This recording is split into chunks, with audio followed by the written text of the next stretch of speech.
Welcome back. ముస్లింల హజ్ house నిర్మాణాన్ని చంద్రబాబు గాలి కొదిలేశారని మండిపడ్డారు ముస్లిం రైట్స్ అండ్ వెల్ఫేర్ వ్యవస్థాపక అధ్యక్షుడు సయ్యద్ నూరుద్దీన్.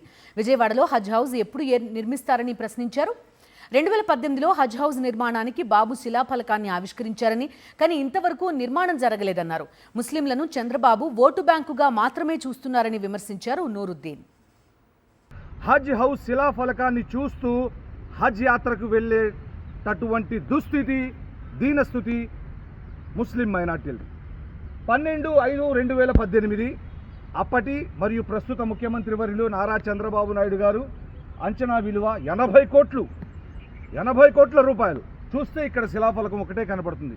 8 సంవత్సరాలుగా ఈ శిలాఫలకం చూస్తూనే కాలయాపన చేస్తున్నాంగా, మేము కాలాన్ని గడిపేస్తున్నాంగా. చంద్రబాబు నాయుడు గారు, మీరు హజ్ హౌస్ ఎప్పుడు నిర్మిస్తారు? చంద్రబాబు నాయుడు గారు, ఒక ముస్లిం సోదరుడు ఉపవాసం ఉంటూ రంజాన్ నెలలో మిమ్మల్ని వేడుకుంటున్నాడు. ఇదేనా మీకు ముస్లింలపై ఉన్నటువంటి చిత్తశుద్ధి? ముస్లింలను మభ్యపెడుతున్నారా మీరు? 2019 ఎన్నికలకు ముందు ముస్లింలను ఓటు బ్యాంకుగా వాడుకునేందుకు, మభ్యపెట్టేందుకే మీరు ఈ యొక్క శిలాఫలకం వేశారా చంద్రబాబు నాయుడు గారు? మిమ్మల్ని సూటిగా ప్రశ్నిస్తున్నా. ముస్లింలను ఓటు బ్యాంకుగా వాడుకోవడమేనా మీకు ఇది అలవాటైపోయిందా? ముస్లింలకు హజ్ హౌస్ నిర్మించరా? మరొకసారి మీరు ముఖ్యమంత్రిగా 2024లో జూన్ 4న గెలిచారుగా.